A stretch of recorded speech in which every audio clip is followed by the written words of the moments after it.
Okay perfect. अच्छा, सो सभी लोगों की अगर मैं कलेक्टिव फीडबैक दूं तो उसमें एक यही मिस्टेक थी। आप लोगों ने एक क्वेश्चन बहुत अच्छा अटेम्प्ट किया हुआ है और दूसरा क्वेश्चन जो है ऑब्वियसली उसके साथ फिर जस्ट नहीं हो पाया। तो आपके पास दो क्वेश्चंस थे। पहला क्वेश्चन आपके पास ये था कि critically evaluate the al Farabi's concept of ideal state, how it is different from the Plato's ideal state. एक बात याद रखिएगा, एग्जाम में आपने एग्जाम में जाने से पहले 10 किताबें पढ़ी हैं, लेकिन आप पेपर में बैठ के उसको प्रोड्यूस नहीं कर पाए। पर एक ऐसा स्टूडेंट जिसने यू नो 2 दिन पहले किसी टीचर का लेक्चर अटेंड किया था और वो टू दी पॉइंट आंसर देकर आ गया है, तो आई वुड से कि वो आपसे बहुत दर्जे बेहतर है। अभी आपका फीडबैक देते हुए सभी लोगों का I would let you know कि आपसे ये नहीं कहा गया था कि नॉलेज को डंप करें।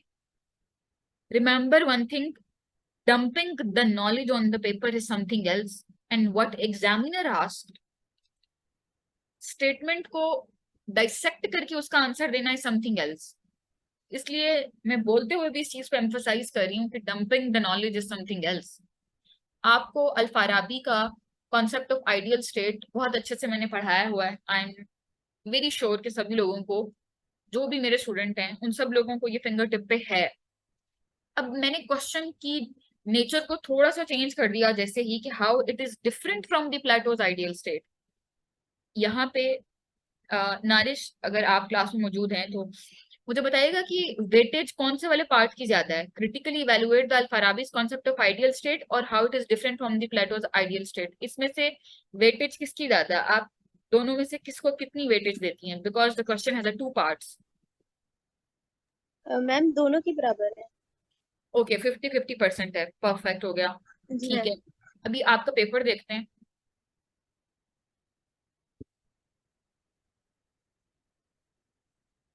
अच्छा जी, so here is your paper. मुझे बताइएगा कि आपको, मैंने वैसे ये चेक करके वापस तो कर दिया ऑब्वियसली।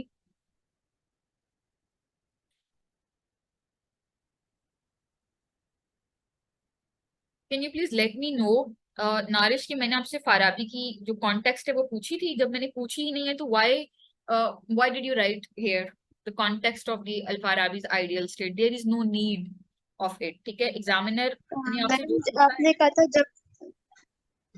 एक सेकेंड, मैम मैं एग्जामिनर बोलूँ। ने आपसे जो पूछा है ना, आपको सिर्फ उसी का आंसर करना होता है। कॉन्टेक्स्ट जो मैंने आपको अपने लेक्चर में बताया है या इवन के नोट्स में भी है, वो सिर्फ आपकी अंडरस्टैंडिंग के लिए है। उस कॉन्टेक्स्ट को मैक्सिमम आप इंट्रोडक्शन के अंदर ही, या फिर इंट्रोडक्शन से जो आप नेक्स्ट हेडिंग लगाएंगे, लेट से आप हेडिंग लगाते हैं नेक्स्ट के अल फाराबीज आइडियल स्टेट, उस आइडियल स्टेट की हेडिंग के अंदर ही आप मैक्सिमम मैक्सिमम 2 सेंटेंसेस के अंदर या इवन कि 1 सेंटेंस के अंदर भी उसका कॉन्टेक्स्ट दे देंगे। आपको इसके लिए अलग से हेडर डालने की बिल्कुल भी जरूरत नहीं है। ठीक है, पहली चीज तो आपकी यहाँ पर ये रॉन्ग, आपको ये करने की जरूरत नहीं थी जब एग्जामिनर ने नहीं पूछी। आपका मैंने इस वजह से पेपर में इसको ऑब्वियसली इस पे कट नहीं लगाया, बिकॉज आपकी जो लेंथ है वो तब भी कॉम्प्रोमाइज नहीं हो रही है। लेकिन आगे जाके एक मिस्टेक आपने क्या की है जी, ये देखें, आपने बिल्कुल सही लिखा कि अल फाराबी की जो आइडियल स्टेट है उसके बिहाइंड उसकी फिलोसफी क्या है। That is perfect. ठीक हो गया। अच्छा, यहाँ तक आपका क्वेश्चन ठीक जा रहा है, ठीक जा रहा है। आगे आप लिख रहे हैं कि अल फराबीज आइडियल स्टेट वो किस तरह से काम करती है। लाइक जिस तरह मैंने आपको लेक्चर में बताया हुआ है कि फाराबी कहता है कि आइडियल स्टेट एक ऐसी स्टेट है जिसमें मैक्सिमम कॉपरेशन होगी। अगर वो कॉपरेशन छोटे लेवल तक है, तहसील तक के लेवल तक है, विलेज के लेवल तक है, तो ऐसी कॉपरेशन को फाराबी कहता है कि मैं नहीं मानता कि ये आइडियल स्टेट होगी। वेरी गुड, आपने उसकी सारी चीजों को बिल्कुल ठीक लिखा हुआ है। ठीक है। अच्छा, उसके बाद आप जो है आपने यहाँ पे क्या किया कि distinction of Al Farabi from the Plato's ideal state. ठीक है, आपने पहला पॉइंट बहुत अच्छा लिखा। आपने जो उसको उसकी फिलोसफी का डिफरेंस बताया वो भी बहुत अच्छा बताया है। बट यहाँ पे मैंने आपको क्या फीडबैक दिया है, ये अगर फारान क्लास में है तो उन्होंने इस क्वेश्चन को बहुत अच्छा अटेम्प्ट किया है। ठीक है, डिवाइड इट इन सब हेडिंग्स। अब लेट सपोज मैं एग्जामिनर हूँ, मेरे पास इतना टाइम नहीं है मैं आपके पेपर की एक एक लफ्ज जाके पढ़ूंगी। अ, आपने जितने भी टॉपर्स हैं उनको ये कहते हुए सुना होगा कि अपने एग्जामिनर के लिए ईज पैदा करें। What is the like point of writing this in long paragraph? इतने बड़े जो आपने इसको पैराग्राफ में किया है, अगर आप इसको मजीद सब हेडर्स में कर देती हैं, मैं अभी आपको पेपर दिखाती हूँ। If I am not wrong to hear it is the paper of Farhan, ठीक है। अब देखें कि इन्होंने ना जी, ये देखें कि difference of Al Farabi the ideal state with the Plato, इन्होंने इसको सब हेडिंग्स में कर दिया है। क्या सब हेडिंग? लेट से एबिलिटी ऑफ द लीडर, प्लेटो के लिए जो प्लेटो का लीडर है उसकी एबिलिटी अकॉर्डिंग टू प्लेटो जो फिलोसफर किंग था वो क्या है, और फराबी का रेक्सो लवर उसकी क्या है।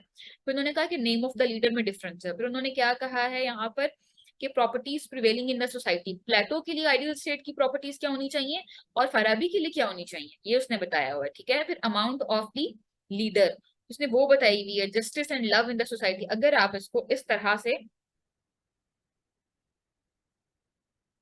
स्क्रीन विजिबल है आप लोगों को? प्लीज बताइएगा मुझे। माय स्क्रीन इज विजिबल और नॉट?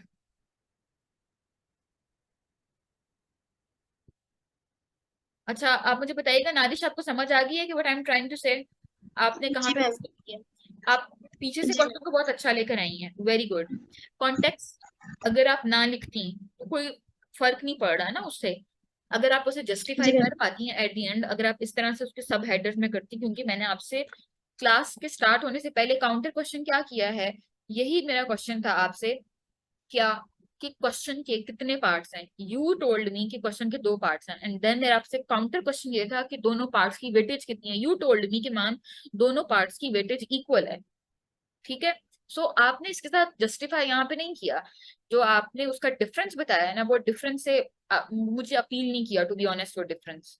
अगर आप उसको मजीद सब हेडर्स में करते या फिर सब हेडर्स इवन कि जिस पेन से आप लिख रहे हैं ना, ब्लू पेन से ही उसी से हेडिंग डाल देते, कोई फर्क नहीं पड़ता। तो हेडिंग जरूर डालनी थी आपने। क्या हेडिंग? कि प्लेटो के लिए जो उसका लीडर है, उसका फिलोसफर किंग है, और फराबी का जो रईस अव्वल है, उन दोनों का डिफरेंस क्या है, प्लेटो की आइडियल स्टेट की क्या प्रॉपर्टीज हैं और रईस अव्वल की आइडियल स्टेट की क्या प्रॉपर्टीज है। बात समझ में आ रही है या नहीं? काइंडली रिस्पॉन्ड नहीं। जी मैम।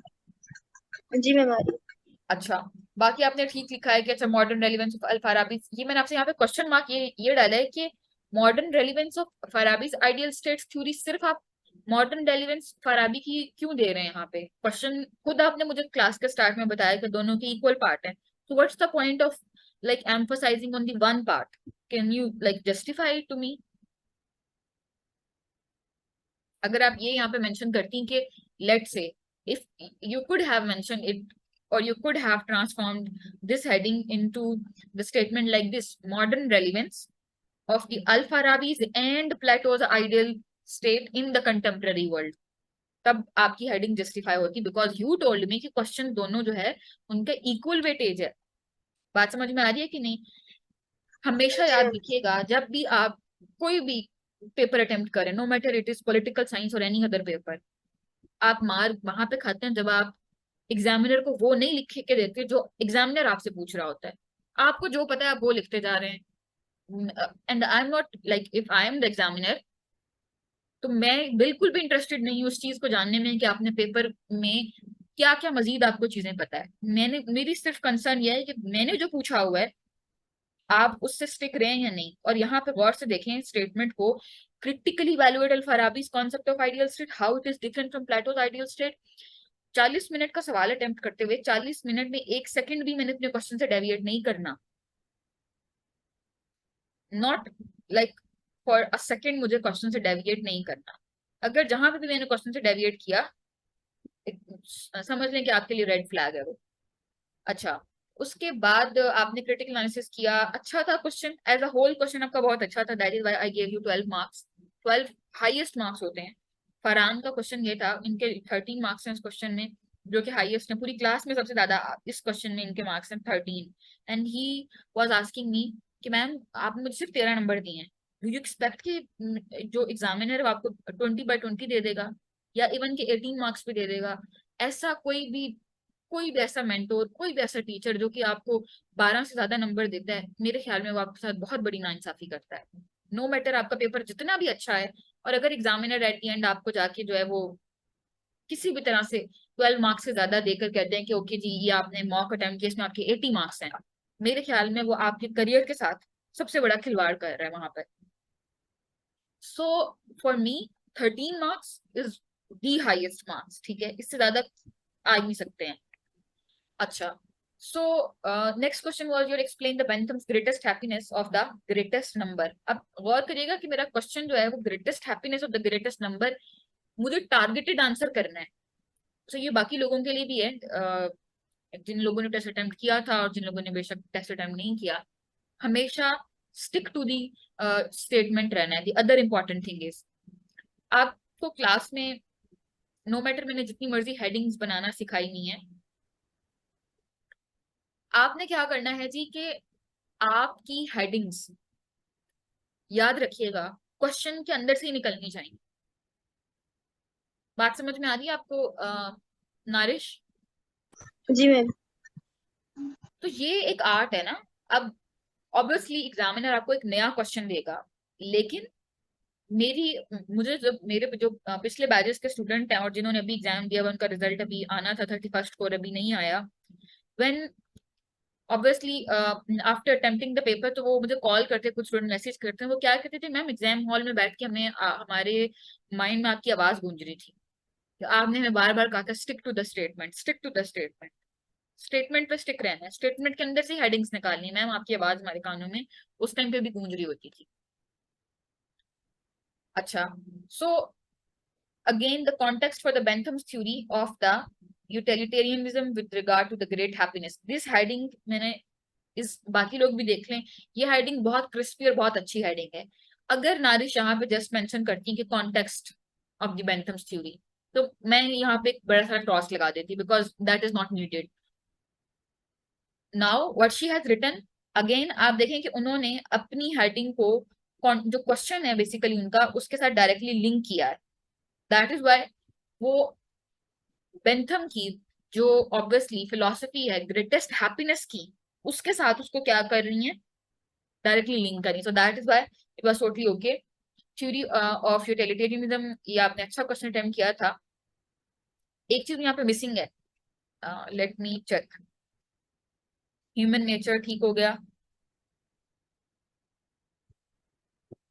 अच्छा, ये क्वेश्चन भी किसी एक स्टूडेंट ने बहुत अच्छा किया था, if I am not wrong, तो फरहान का ही वो क्वेश्चन था। लेट मी सी, इन्होंने यहाँ पे इसकी प्रेजेंटेशन बहुत अच्छी थी, लाइक दिस। अब आप अगर इसी प्रेजेंटेशन को नारिश आप देखें, ये बेहतर हो सकती है, फरहान आप भी चेक करें, आपकी प्रेजेंटेशन इससे भी ज्यादा बेहतर हो सकती है। देखें जिस तरह आपने यहाँ पे ये जो इसको बीच में यूं कर दिया है फिर यूं कर दिया छोटे बच्चों की तरह, तो आप इसको ऑब्वियसली एग्जाम हॉल में ही पहली दफा आपने अटेम्प्ट किया होगा, आपकी फर्स्ट अटेम्प्ट है, तो ऑब्वियसली आपने फर्स्ट टाइम ही अटेम्प्ट किया होगा। और Farhan is doing a job as well, job के साथ वो मैनेज कर रहे हैं, बिल्कुल स्क्रैच से इन्होंने स्टार्ट किया था। तो I am really impressed by his paper as well, क्योंकि बिल्कुल स्क्रैच से फर्स्ट टाइम, ओके ओके ठीक है, फर्स्ट टाइम इन्होंने जो है वो पेपर भी अटेम्प्ट किया है, फर्स्ट टाइम इन्होंने स्टार्ट किया, और कोई बैकग्राउंड भी नहीं था एज सच पॉलिटिकल साइंस का। अब देखें कि ये मैंने इनको नहीं बताया ना कि आपने इस तरह से इसको इसकी प्रेजेंटेशन बनानी है, this is what he presented like this. बाकी लोगों ने भी ये लिखा है, लेकिन उन्होंने क्या कर दिया, एक इस तरह से लाइन लगा के फिर उसके साथ 1 2 3। अब ये ज्यादा आप खुद बताएं कि मेरे एक सेकंड से पहले से इस पे नजर जाती है और मुझे पता चल जाता है ओके प्लेयर में क्या क्या चीजें हैं जो कि बेंथम ने बताई हैं, ओके पेन की क्या क्या चीजें हैं जो अकॉर्डिंग टू द बेंथम्स थ्योरी। फौरन से मेरा माइंड उस पर जा लाइक फौरन से क्लिक कर रहा है। अगर ये प्रेजेंटेशन इस तरह से होती है, किसी भी और तरह से भी होती है, क्रिएटिविटी आप खुद भी ऐड कर सकती हैं नारिश, you can add like by yourself, ये वाली क्रिएटिविटी यहाँ पर आप खुद ऐड कर सकती थी, किसी भी तरह से इसको डायग्रामेटिक फॉर्म में बनाया जा सकता था। बाकी ये अच्छा था। यहाँ पे जो आपने कैलकुलस मेंशन किया है, अच्छा ये इसको एक्सप्लेन नहीं किया आपने, जबकि मैंने ये आपको एक्सप्लेन करवाया था, मतलब कि मैम हेडोनिज्म मैंने पीछे एक्सप्लेन किया हुआ है अच्छा पीछे कर दिया एक्सप्लेन। स्टार्टिंग। और इस क्वेश्चन का जी। कंक्लूजन नहीं लिखा, जो मर्जी हो जाए आप क्रिटिकल एनालिसिस को कॉम्प्रोमाइज कर सकती हैं, थोड़ा कर सकती हैं, और मॉडर्न रेलिवेंस बाकी बाकी आपका, मैंने आपको मार्क्स इस क्वेश्चन में सिर्फ 9 इस वजह से दिए क्योंकि आपने कंक्लूजन नहीं लिखा। कंक्लूजन अगर आप लिखती तो obviously you could have scored 11 marks, ठीक है। तो अगर आपकी नेक्स्ट क्लास आप जाना चाहती हैं तो आप जा सकती हैं। Overall it was a good attempt, obviously आपने पहली दफा क्वेश्चन अटेम्प्ट किया है और पहली दफा ही काफी अच्छी आपकी कोशिश थी, आपने अपनी हेडिंग्स को क्वेश्चन के अंदर से ही निकाला है। ये एक बहुत अच्छी चीज थी, ठीक है। और नेक्स्ट टाइम जो आप ये सेंड करेंगे ना, तो इसको ब्लैक एंड व्हाइट में नहीं सेंड करना मुझे, आपने जिस तरह आपको पेपर की मार्कर आप यूज कर रहे हैं पेपर में, उसी तरह मुझे सेंड करिएगा, ठीक है। जी मैम। जी। तो चूंकि आपने फर्स्ट टाइम अटेम्प्ट किया है और बहुत अच्छा था, that is why from mind side obviously मेरी तरफ से फीडबैक आपके लिए बहुत जबरदस्त है। आप थोड़ी सी और मेहनत करें, और मेहनत इन द सेंस के आप राइटिंग स्पीड, ऑब्वियसली यहाँ पे कंक्लूजन नहीं लिख पाए तो कंक्लूजन लिखें। और जी। आपके पास इतना टाइम है, आपने क्वेश्चन अटेम्प्ट किया था रुबाब, आप मेरे बैच में हैं? अच्छा, आप जा सकती हैं नारिश, चूंकि इनकी क्लास थी इसलिए मैंने इनको पहले जो है वो डील कर दिया है। अच्छा, उसके बाद हम ओके आते मैम, हैं। Thank you. वेलकम। अच्छा जी, उसके बाद रुबाब, आई डोंट नो कि if you are in my batch और not, but no matter, no issue. आप इंट्रोडक्शन से पहले आउटलाइन बना सकते हैं, बहुत अच्छी बात है। लेकिन एक बात याद रखिएगा, आपको पेपर में 4 क्वेश्चन अटेम्प्ट करने, और एग्जामिनर आपको यहीं से जज कर लेता है, कहाँ से, अगर आपके चारों क्वेश्चन की लेंथ इक्वल है या नहीं है। Eight the end of the, जब आपका ये पूरा ऑब्वियसली सिलेबस कवर होगा, इसमें आपका मॉक होगा, और आप सभी लोगों ने बिल्कुल स्क्रैच से स्टार्ट किया है, इस वजह से I was very impressed by your test. Obviously सभी लोगों के टेस्ट से आई वॉज वेरी इम्प्रेस्ड। कुछ कुछ मिस्टेक्स हैं, लेकिन बहुत अच्छी आप लोगों की परफॉर्मेंस थी, क्योंकि पहली दफा आपने किया, किसी का बैकग्राउंड भी नहीं था पॉलिटिकल साइंस का, और जिनका था उन्होंने तो टेस्ट अटेम्प्ट ही नहीं किया ना, माशाल्लाह से।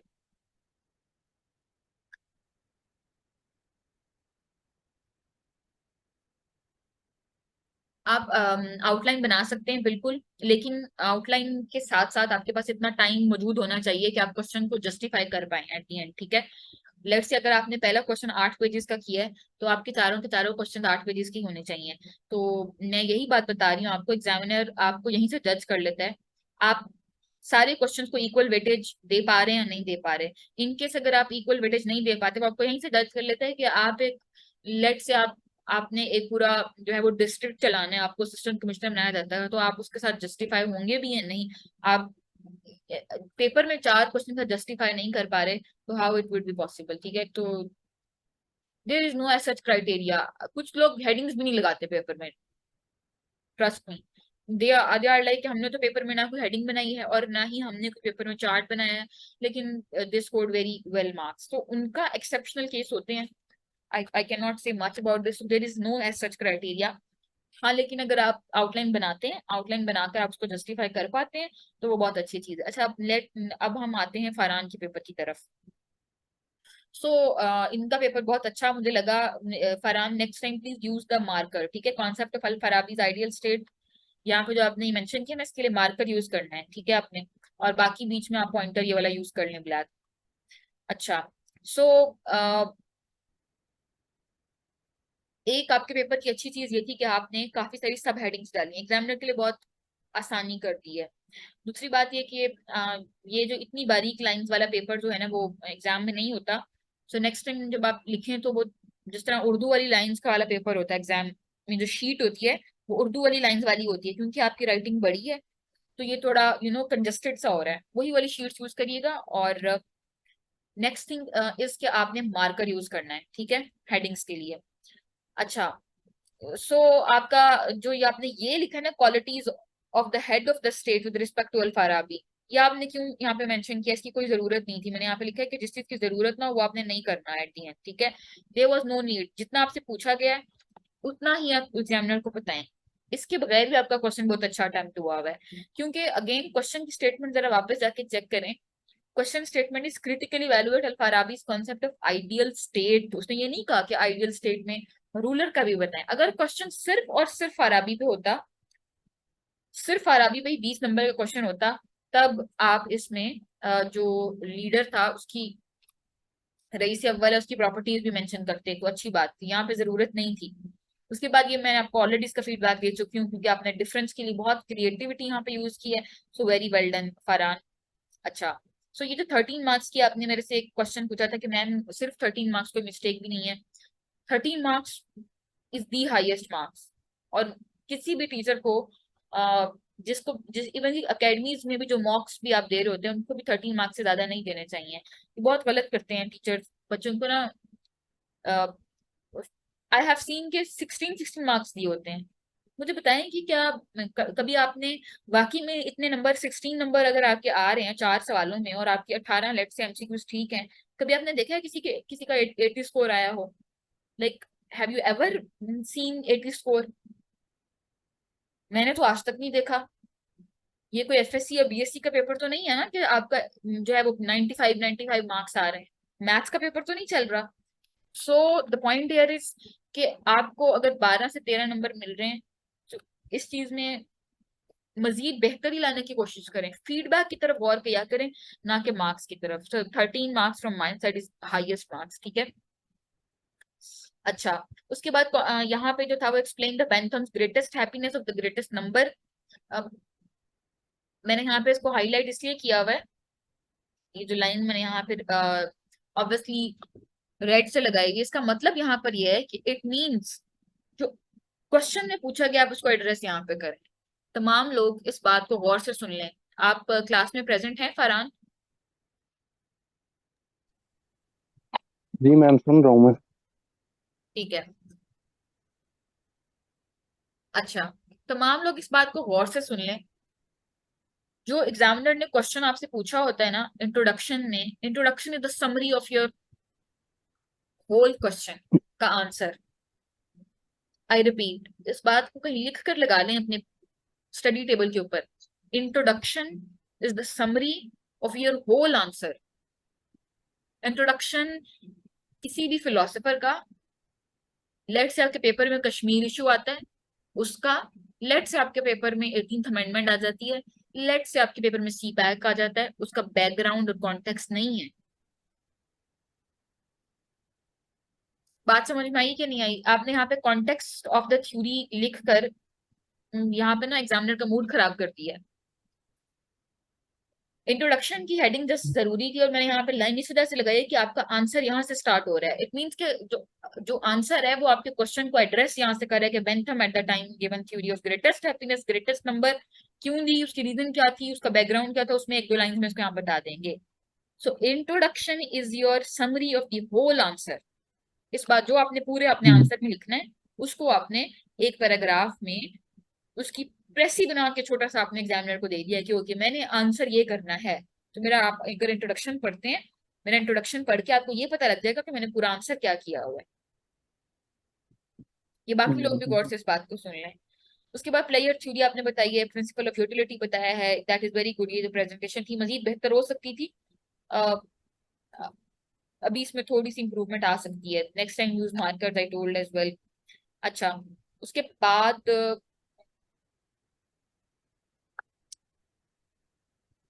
मैंने आपको ये यहाँ पर बात इसीलिए की थी डिस्कस इन क्लास की, आपको इंट्रोडक्शन वाली बात बतानी थी, ठीक है। तो otherwise it was a good attempt. Introduction जो है ना वो अगर आपका थोड़ा सा बेहतर होता तो ये आपका क्वेश्चन जो था वो एटलीस्ट 12.5 12 मार्क्स इसमें आ सकते थे। तो there is a room for obviously improvement. Any question from your side Farhan? You can open your mic. No ma'am, no question. Okay, are you like satisfied from the marks or your performance as you are a beginner and you have started obviously preparation just recently? Ma'am इसमें ये question था क्योंकि Farhan Bentham और आपका mic बहुत दूर है, आवाज नहीं आ रही आपकी मुझे। अच्छा मैम, ये जो इसमें ये था बेंथम और मिल, जो मिल है, ये दोनों थोड़ा मुझे कंफ्यूजिंग कर रहे थे। जितना ये मैंने कंटेंट दिया ये इनफ है या और भी इसमें करना चाहिए? इंट्रोडक्शन अगर ओके हो तो इतना इनफ है? नहीं, इंट्रोडक्शन ओके हो तो इट इज इनफ, ठीक है। इसमें आप एज सच मैंने आपकी राइटिंग में आपकी एक्सप्रेशन में कोई मिस्टेक नहीं देखी। ऐसा मुझे लगा नहीं कि ये बिल्कुल एक बिगनर लेवल है और आपको रीडिंग में या अंडरस्टैंडिंग में कोई इशू है। I did not feel any kind of issue. आपको वैसे सेटिस्फेक्शन अगर नहीं है तो हो सकता है कोई आप मजीद उस पर 1-2 दफा रीडिंग कर लें, बेहतर हो जाएगा, ठीक है। और नेक्स्ट टाइम ऐसी शीट्स यूज करें जिसके यहाँ पे इस तरह से वो मार्क्ड होती हैं। एक स्केल ले लें क्योंकि एग्जाम हॉल में बैठ के आपको स्केल लेके जाना पड़ता है। एक साइड पे जो है यहाँ यहाँ पे मार्क हुई होती है, दूसरी साइड पे नहीं हुई होती, ठीक है। और मार्कर का यूज अभी से करें। बाकी तो I have not seen any such kind of immaturity in your paper. Any further question? No more question. Okay. और आपको सेशन कैसा जा रहा है? Are you satisfied? Yes ma'am, satisfied हूँ. बस कुछ जो टॉपिक्स वगैरह हैं उनके जब बेसिकली नोट्स मैं खुद बनाने की फेवर में नहीं हूं, क्योंकि मेरे पास बेसिकली टाइम नहीं होता जॉब के दौरान. जस्ट आउटलाइन बना लिए तो बना लिए. उनसे अच्छा, कुछ जो ये टॉपिक्स एक सेकंड. कुछ. मैं मेरी मेमोरी ऑब्वियसली इतनी भी अच्छी नहीं है आपकी. मैं पूरी बात सुनकर ना वो लंबी हो जाएगी. मुझे अपनी बात नेक्स्ट कंटिन्यू करिएगा. ये सबसे अच्छा तरीका है. बाकी तमाम लोग भी सुन लें. लंबे नोट्स बनाने के बजाय आपको क्लास में नोट्स प्रोवाइड किए जाते हैं. सबसे अच्छा तरीका ये है कि शॉर्ट नोट्स बनाएं, आउटलाइन बना लें. जिस तरह फरहान ने कहा मैं आउटलाइन बना लेता हूँ. मेरे ख्याल में ये सबसे बेहतरीन तरीका है. लंबे नोट्स बनाने का कोई फायदा नहीं है लिटरली. आपके एक दिन में 2 पेपर होने हैं, आपके पास टाइम ही नहीं होना. आज इमेजिन कर लें आप सुबह एग्जाम देने गए हैं और 6 दिन कॉन्स्टेंटली आपके पेपर हैं. ठीक है, 6 दिन में 12 पेपर खत्म. No Sunday, nothing is like this. ठीक है, आपको 3 रोजाना के 6 घंटे लिखना है. आने जाने का आपको पता ही नहीं है कि सेंटर कितना दूर होगा. 2 घंटे दूर है, 2.5 घंटे दूर है, आपको नहीं पता at the and. So outline बनाएं. सबसे बेहतर तरीका आपका यही है. अब आप जी बताएं, आगे आप कुछ कह रहे थे, मुझे अपनी बात भूल जानी थी. जी बताएं. जी, और बाकी मैं ये कह रहा था कुछ टॉपिक्स के ना, जैसे आपने इब्ने खल्दून का रिसेंटली अपलोड किया है ना अपने हैंड रिटन नोट्स में. इस तरह जब कुछ का मिसिंग होता है, जैसे बेंथम और मिल्क का मिसिंग है, अगर वो हो जाए तो it will be a perfect session. क्योंकि जैसे आपने क्रिटिकल एनालिसिस, मॉडर्न रेलेवेंस, ये सारी चीजें एवेलुएट करके बता रही हैं, ये इस तरह इजीली नहीं होता. अच्छा. अब देखें कि ऑब्वियसली जो बेंथम है जिस तरह या फिर मिल है, वो मैंने आपको क्लास में जो नोट्स जो कि ऑब्वियसली सॉफ्ट फॉर्म में है, उसमें ईच एंड एवरीथिंग है. उसमें से आपने टॉपिक प्रिपेयर किया है ना, तो it is a perfect topic जो अभी जी. आपने किया. उसकी प्रेजेंटेशन आपने जितनी अच्छी बनाई है, अभी किसी और स्टूडेंट नहीं बनाई बेंथम की प्रेजेंटेशन वैसी वाली जिस तरह आपने बनाई है. तो इट मीन्स कि you have the capability. Just don't under estimate your self ना. आप मुझे लगता है खुद को बहुत ज्यादा अंडर एस्टिमेट करते हैं. ठीक है. शायद मजीद बेहतरी की वजह से. हाँ, ये हो सकती है रीजन, बट बहुत ज्यादा परफेक्शन की तरफ नहीं जाना. ठीक है, excess of everything is a bad. अगर आप कहें ना हर चीज में हम बिल्कुल परफेक्ट बन जाएं, वो ऐसा नहीं हो सकता. इतनी परफेक्शन की तरफ नहीं जाएं. जैसा आप कर रहे हैं उतना परफेक्ट है. ठीक है, जितने नोट्स जितना मटेरियल है वो इनफ है. अगर आप हाँ उसके अलावा अपने काय की रीडिंग करके कोई आपको मजीद लेट से आपको किसी अखबार के आर्टिकल कुछ मिल जाता है जिसमें किसी फिलोसफर, क्योंकि आपको नई चीज मिल जाती है जो आपने अपने शॉर्ट लाइनर बनाए हुए हैं, वन लाइनर बनाई है, आउटलाइन बनाई है, उसमें जाके बस उसको ऐड करते हैं, दैट्स इट. और रिवाइज करते रहें चीजों को. ठीक है. अच्छा जी, ये किसका पेपर है? Next paper Jamshed Ali. Are you present in the class? Jamshed present है क्लास में या नहीं? काइंडली हैंड रेस कर दें अगर प्रेजेंट हैं तो. अदरवाइज हम नेक्स्ट पेपर की तरफ चलते हैं. अच्छा, शाजमीन प्रेजेंट है. ये आपने किस तरह का पेपर स्कैन किया है शाजमीन? पहली बात तो मुझे ये समझ नहीं आई थी ना.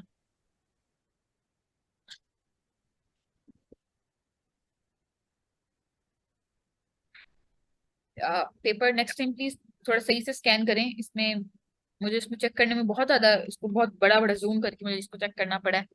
आपने if I am not wrong एक ही क्वेश्चन किया है. और presentation was very impressive presentation. इसका माइक ओपन है. अच्छा जी. सो आपका क्वेश्चन बहुत अच्छा था. ये आप देख लें फरहान, अगर आप अपने पेपर में इस तरह 2 तरह के मार्कर यूज करते, black and white, instead of using just one pointer, तो that would be obviously paper में आपके मजीद डिफरेंस आ जाता. पेपर में कुछ इतना टाइम नहीं होगा. देखिए, परफेक्शन है ना, उसकी तरफ मत जाए. मैं तमाम लोगों से यही कहूंगी. एट द एंड एक क्वेश्चन में पीएचडी नहीं करनी. आपने पूरा सिलेबस कवर करना है. अपनी अप्रोच को ये रखें. Instead of doing PhD in one, like आप पीएचडी भी कर सकते हैं. लेट्स सपोज आप चाहते हैं कि मैं बेंथम और मिल जो है इसकी पूरी फिलोसफी को स्टडी करूं, और एज अ फिलोसफर मैं इसकी फिलोसफी को स्टडी करूं. फिर फिलोसफी में अगर एक सब्जेक्ट है, आप सभी लोगों को पता होगा, philosophy as an optional subject. इस ऑप्शनल सब्जेक्ट में भी यही फिलोसफर्स हैं, लेकिन उन यही फिलोसफर होने के साथ साथ वहां पे इनका कॉन्टेक्स्ट, वहां पे इन्हीं का मेटेरियल टोटली डिफरेंट है. लेट्स से कॉन्स्टिट्यूशनल लॉ में भी आप जो है वो यूएस का कॉन्स्टिट्यूशन पढ़ते हैं और पॉलिटिकल साइंस पेपर 2 में भी पढ़ते हैं, ऑल्दो कि दोनों का जो मटेरियल है वो डिफरेंट है. सो कभी भी परफेक्शन की तरफ नहीं जाएं। मैं इस चीज की तरफ कभी भी ऑब्वियसली ये नहीं कहती कि आपको रीडिंग करनी नहीं चाहिए, रीडिंग करनी चाहिए, दैट इज वेरी इंपॉर्टेंट। लेकिन उसमें पीएचडी करने की तरफ जो आपकी अप्रोच होती है ना स्टूडेंट की, स्टिल क्लास में बहुत सारे ऐसे बच्चे हैं जो बिल्कुल स्क्रैच से उन्होंने स्टार्ट किया है, दे आर लाइक अच्छा बिल्कुल बारीक बारीक चीजों की डेप्थ में चले जाते हैं और उनको सेटिस्फेक्शन नहीं हो रही होती। ये एक बहुत ही गलत अप्रोच है। विड्थ की तरफ जाएं, डेप्थ की तरफ ना जाएं। सिलेबस पूरा कवर करना है, एट द एंड एग्जामिनर दो तीन डायमेंशन को पकड़ के मर्ज करके क्वेश्चन देगा। अब उसकी अप्रोच ये नहीं रही कि ओके वो आपको सिंपल दे दे, प्लेटो की थ्योरी ऑफ जस्टिस बता दें या बेंथम की greatest happiness of greatest number बता दें। ये आपका फर्स्ट टेस्ट था, इस वजह से मैंने एक क्वेश्चन थोड़ा रिलेटिवली टफ दिया था। किसका माइक ओपन है? प्लेटो के साथ मैंने एक वेस्टर्न फिलोसफर के साथ मिक्स करके एक मुस्लिम फिलोसफर को दिया, जो कि एक रिलेटिवली टफ क्वेश्चन था। और आपने बहुत अच्छा अटेम्प्ट किया, मतलब फरहान ने अच्छा अटेम्प्ट किया था। उसके बाद उससे पहले जो स्टूडेंट थी नारेशन का भी बेहतर था, इतना बुरा नहीं था। और आपने अटेम्प्ट नहीं किया, if I am not wrong, क्या नाम है आपका, शाजमीन। एक क्वेश्चन आपने अटेम्प्ट किया क्योंकि ये क्वेश्चन आसान था। टू बी ऑनेस्ट ये क्वेश्चन बिल्कुल सीधा सीधा क्वेश्चन है, एग्जामिनर की अप्रोच ही नहीं रही है। Examiner is no more like going to give you the traditional questions. उसने आपको चार पांच डायमेंशन भी मिक्स करके दे देनी है, आपको पता भी नहीं चलेगा, लेट से। ठीक है, सो अपनी अप्रोच को ये नहीं रखें कि लेट से जी हमारे पास प्रिंसिपल ऑफ यूटिलिटेरियनिज्म है और इस पे हम 4-5 घंटे इसी को स्टडी करने में जो है वो एट दी एंड लगा दें। बाद में पता चलेगा कि इस ये हमारे लिए शायद 2-3 नंबर की इंपॉर्टेंस रखता था और हमारे पास 12 जो है सब्जेक्ट हैं, 1200 नंबर का पेपर है। तो कभी भी अपनी अप्रोच आपने इस तरह नहीं रखनी। अच्छा, सो आपका पेपर अच्छा था, प्रेजेंटेशन अच्छी थी, लेकिन ये स्कैन आपने जो है ना वो बिल्कुल भी सही तरीके से नहीं किया हुआ। कैम स्कैनर डाउनलोड करें, उसके थ्रू स्कैन करना होता है पेपर को। बाकी तमाम लोग भी देख लें इनकी presentation, Farhan specially, you and other people. Jamshed तो क्लास में नहीं है। अच्छा ठीक है, तो अच्छा आपने ये क्वेश्चन अटेम्प्ट किया हुआ है। आप अपना माइक ओपन करके मुझे ये बताएंगी कि आपने सेकंड क्वेश्चन क्यों नहीं अटेम्प्ट किया? मैम वो मैंने अभी लर्न नहीं था किया तो इस वजह से। वो क्या किया था, सॉरी? मुस्लिम फिलोसफर्स मैंने तब लर्न नहीं था किया जब टेस्ट हुआ था ना, उससे पहले मेरे वो पेपर टेस्ट हो रहे थे तो इस वजह से टाइम नहीं मिला उसको याद करने का। Okay okay. अदरवाइज आपका ये वाला क्वेश्चन बहुत अच्छा, आपकी प्रेजेंटेशन अच्छी है और आपका जो एक्सप्रेशन है वो मेच्योर एक्सप्रेशन है। और आपका बैकग्राउंड क्या है, किस सब्जेक्ट में आपने किया हुआ है मास्टर्स या जो भी आपकी मैम स्टडी? जोलॉजी में। जूलॉजी में। सो ये फर्स्ट टाइम आप पॉलिटिकल साइंस पढ़ रही हैं? जी How was your experience with me and how was your experience as a whole uh, of joining the political science session with ma'am me? बहुत अच्छा है, आपके नोट्स बहुत ज्यादा हेल्प आउट करते हैं कि मीन्स What के जो about चीज़ ज्यादा अच्छा से पढ़नी पड़ती है वो आपके नोट्स से सारी चीजें क्लियर हो जाती है और बाकी आपके जो लेक्चर्स वगैरह होते हैं। अच्छा, सो आपको जैसे मीटिंग एंड हो तमाम लोग वापस से मीटिंग ज्वाइन करें। आई नीड ओनली 10 मिनट्स, उसके बाद you are free, all of you are free to go. जो भी आप लोग काम करें वो अपना काम कंटिन्यू कर सकते हैं। आई नीड ओनली 10 मिनट्स क्योंकि अब्दुल बासित का सिर्फ टेस्ट रह गया। सो जैसे मीटिंग एंड हो वापस ज्वाइन करें। अच्छा मुझे बताइएगा शाजमीन के, as a science, pure science student, did you find any difficulty, obviously, in political science? Because philosophers, to be honest, is a relatively tough concept. जितने भी philosophers हैं, इनकी philosophy एक टफ ऑब्वियसली कॉन्सेप्ट है, इतना इजी नहीं है। जिस तरह आपकी लेट से जो आपका पेपर 1 का पार्ट बी है, that is relatively easy, paper 2 is relatively easy, but philosophers, they are not easy, they are not obviously easy pill to swallow. Ma'am note और डिफिकल्ट हैं बट आप लेक्चर सुनने के बाद में नोट स्टडी करने के बाद बाकी थोड़ा सा खुद पढ़ने के बाद तो चीजें इजी लग रही हैं, ऐसे इतना डिफिकल्ट नहीं मुझे लगा। ओके अच्छा जी, जैसे मीटिंग एंड हो काइंडली अपने वापस ज्वाइन कर लेना इसको। और अब हम आते हैं, थैंक यू शाजमी। अब्दुल बासित आप क्लास में हैं, so please raise your hand. जी अस्सलाम वालेकुम, मैं क्लास में ही हूँ। अच्छा जी, so critically evaluate the concepts of al Farabi's ideal state.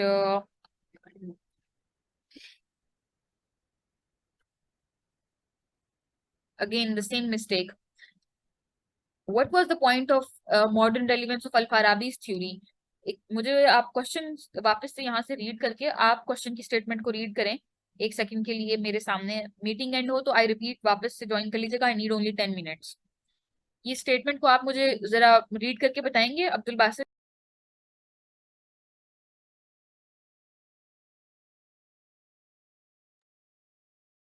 Okay, so Abdul Basit, can you please read the statement here?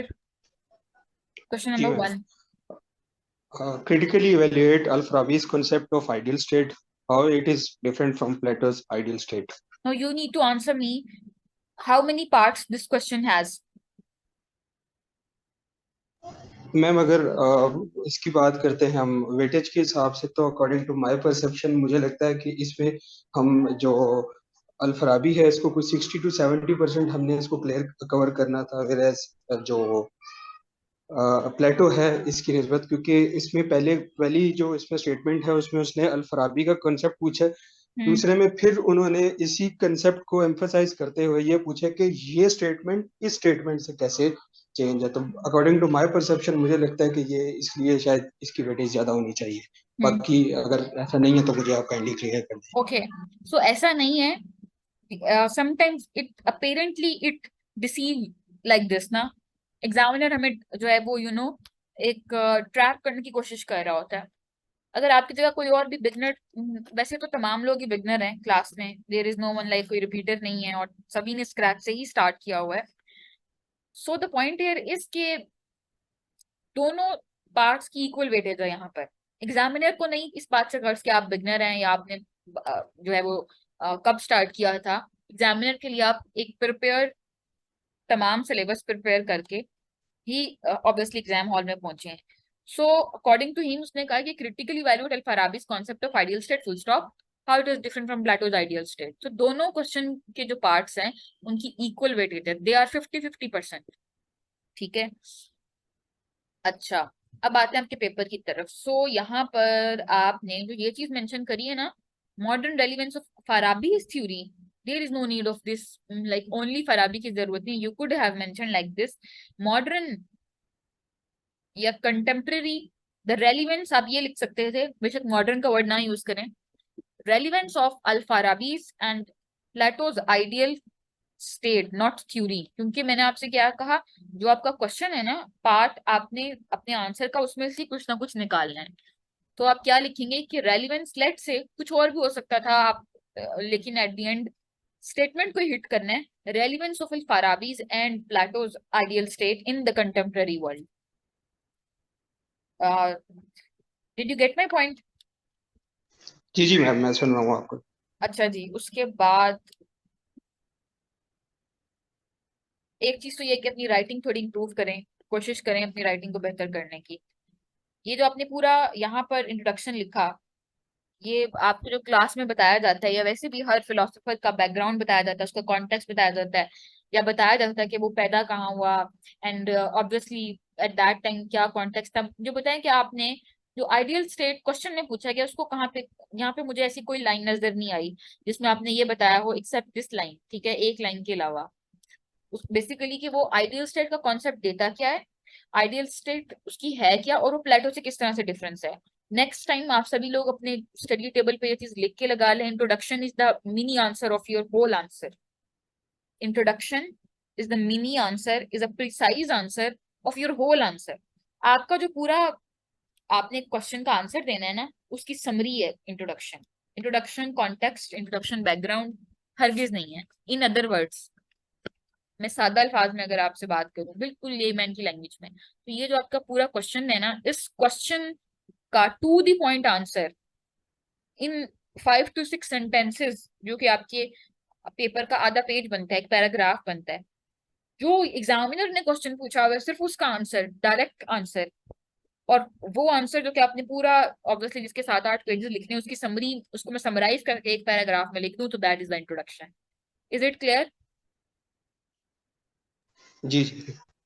ठीक है, तो नेक्स्ट टाइम ये बाकी सब लोगों ने भी यही मिस्टेक की है, इंट्रोडक्शन में आप बहुत सारी चीजें ऐड करते हैं। आई कैन अंडरस्टैंड, बहुत दिल करता है लिखने का, दिल चाहता है कि हम सारी चीजें लिख दें, कॉन्टेक्स्ट भी बैकग्राउंड भी, और उसकी कोई जरूरत नहीं होती है, eight the and it is useless, examiner को उसमें कोई इंटरेस्ट नहीं है, आप जितना मर्जी नॉलेज जो है पेपर पे डंप कर रहे हैं, एट द एंड एग्जामिनर सिर्फ वही चीज, वही लाइन तलाश करेगा इवन के, आप वो देखेगा इसने मेरे क्वेश्चन का आंसर कहाँ दिया है, उसने उसको नहीं मिला ठीक है, उसने आगे मूव कर जाना है, that's it.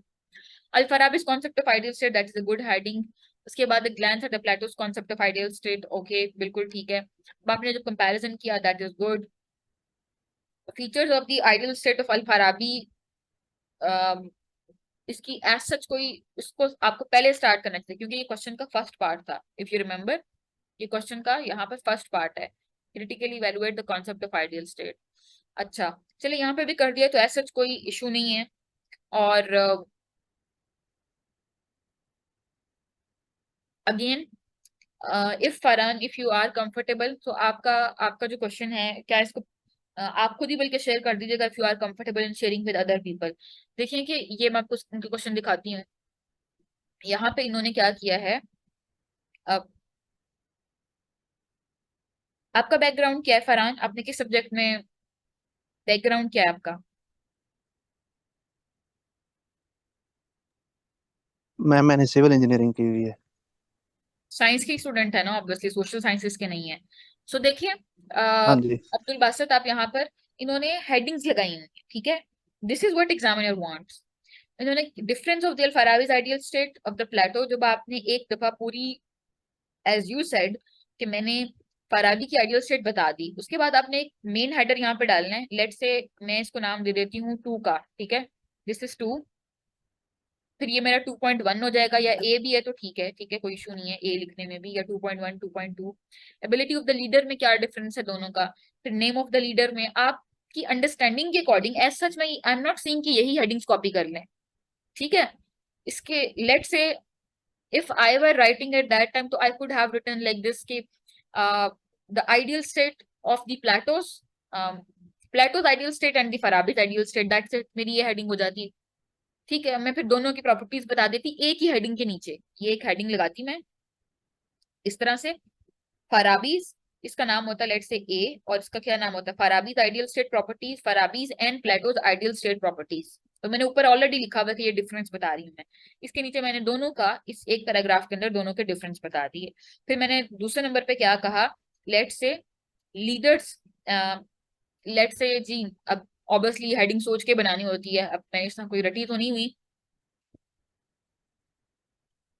the difference of the leader in Plato's and Farabi's ideal state, ये मेरी हेडिंग हो जाती लेट से बी हेडिंग, ठीक है, कि लीडर का क्या डिफरेंस है दोनों की आइडियल स्टेट में। तो उसमें हम जिस तरह इन्होंने लिखा हुआ है, इन्होंने कुछ लिखा हुआ था नेम, हाँ जी ये रही, ये लिखा हुआ है नेम ऑफ द लीडर, तो मैं यहाँ पे लेट से कह देती कि the difference of the leader या the difference of the attributes of the leader, leader की प्रॉपर्टीज क्या होनी चाहिए मैं इसमें ये बता देती। तो आपने ऑब्वियसली याद करी हुई है, मुझे काइंडली रिस्पॉन्ड करते ना, मुझे ये ना लगे कि मैं दीवारों से बात कर रही हूँ। अब्दुल बासित, प्लेटो की, जी जी मैं सुन रहा हूँ प्लेटो का आपको। जो किंग था उसकी कुछ प्रॉपर्टीज थी, ठीक है, जिस तरह उसने कम्युनिज्म ऑफ फैमिली दिया था, आप यहाँ पे ये भी ऐड कर सकते थे, फरहान और अब्दुल बासित आप दोनों भी ये ऐड कर सकते थे क्या, लेट से कि लीडर के डिफरेंस के अंदर आप उसमें बता सकते थे कि उसको अलाउ नहीं है फैमिली रखना और इनको अलाउ था, लाइक ये एक, जिस तरह आप कह सकते हैं कि फिर आप उसको बता दें अदर थिंग इसके वो इस्लामिक अप्रोच को लेके चलता है, और जिस तरह यहाँ पे उन्होंने कुछ मेंशन भी किया हुआ एथिक्स का, ठीक है। तो हेडिंग्स आपकी अंडरस्टैंडिंग के अकॉर्डिंग बन सकते हैं, लेकिन वो बहुत क्रिस्पी होनी चाहिए, और आई एम नॉट सेइंग कि यही हेडिंग्स कॉपी कर लें, बिकॉज कॉपी की हुई चीज कभी आपके माइंड में याद तो रह नहीं सकती, आपकी अपनी अपनी अंडरस्टैंडिंग के अकॉर्डिंग ही चीजें रहेंगी। Let's say you could all of you could have written like this, Farabi की आइडियल स्टेट में एक मिडल अप्रोच है, कौन सी मिडल अप्रोच, जो कि इस्लाम मिडल अप्रोच का, म्याना रवि का, उर्दू में इसको म्याना रवि बोलते हैं और इंग्लिश में इसको मिडल अप्रोच बोलते हैं, उसका हुक्म देता है, जिसके अकॉर्डिंग जो प्लेटो का फिलोसफर किंग है वो कम्युनिज्म ऑफ फैमिली और कम्युनिज्म ऑफ वेल्थ की फिलोसफी के अकॉर्डिंग जो है वो एक आइडियल स्टेट को, बार बार आइडियल स्टेट का वर्ड यूज करना है, बार बार आइडियल स्टेट का वर्ड यूज करना है, भूलना नहीं है कि एग्जामिनर ने आइडियल स्टेट के अकॉर्डिंग में से दोनों का डिफरेंस पूछा है। वो ये भी पूछ सकता था एग्जामिनर कि दोनों के लीडर का डिफरेंस बताएं मुझे, आप कहेंगे कि लीडर आइडियल स्टेट के अंदर लीडर का क्या डिफरेंस है, फिर आप ये बता रहे हैं, बात समझ में आ रही है कि नहीं, आप उसमें बताएं कि वो कम्युनिज्म ऑफ फैमिली और वेल्थ रख सकता है यहाँ पे नहीं रख सकता, और उसकी फिर उसकी रीजन भी बता दें ठीक है। फिर उसके बाद आप इसी तरह से और भी बहुत सारे डिफरेंसेस बना सकते थे। लेट्स से आप हाँ जी, एक डिफरेंस ये बना सकते थे उसके लीडर के अंदर ही कि जो प्लेटो का फिलोसफर किंग होगा वो 50 to 60 ईयर्स की एज में बन रहा था। आपको याद है? सभी लोगों को याद ही होगा ऑब्वियसली, इतनी मुश्किल बात नहीं है। जबकि रईस अव्वल की ऐसी कोई स्टेज, ऐसी कोई कंडीशन नहीं रखी हुई कि वो कोई स्पेसिफिक एज में ही बन रहा है। ठीक है। तो आइडियल स्टेट की और क्या क्या प्रॉपर्टीज हो सकती हैं जी? आप उसमें जो भी अपनी अंडरस्टैंडिंग के अकॉर्डिंग हेडिंग्स लगा के वो एक हेडर डालें, उसके नीचे दोनों का डिफरेंस बनाते जाएं। तो is it clear to you Abdul Basit? Got it ma'am, ठीक है। अच्छा। सो ये बस एक चीज की कमी थी आपके पेपर में, जो आपने क्वेश्चन के सेकंड पार्ट को अच्छा एड्रेस नहीं किया। फर्स्ट पार्ट बहुत अच्छा एड्रेस किया, but there is no denying the fact. जो चीज आपने अच्छी की हुई है, ऑब्वियसली मुझे उसको एडमायर करना है आपको, ठीक है। सो चूंकि आपने क्वेश्चन की सेकंड पार्ट को यहाँ पे अच्छे से एड्रेस नहीं किया, that is why you scored 9 marks. Otherwise you could have scored 13 marks अगर आप क्वेश्चन के सेकंड पार्ट को भी इक्वली एड्रेस करते तो। अच्छा, यहाँ पे अगेन आपने इसका कॉन्टेक्स्ट जो बताया मैंने, इसकी जरूरत नहीं है। ये अगेन कॉन्टेक्स्ट है सारा, ये मोनार्की एंड ऑल दैट, ये सिर्फ आपको समझाने के लिए था। Historical context behind the Bentham political participation, there is no need of this, not at all. Again अगर आप पेपर में इसको मेंशन कर भी देते हैं, ऐसा नहीं कि एग्जामिनर कट लगा देगा या आपको एग्जामिनर आके कहेगा कि ओके जी इस बात पे मैं आपका पेपर ही फेल करता हूँ। ऐसा नहीं है। यहाँ पे मकसद इस बात का ये है कि जो उसने पूछा हुआ है ना, उस पर आपका मेन फोकस होना चाहिए। अच्छा,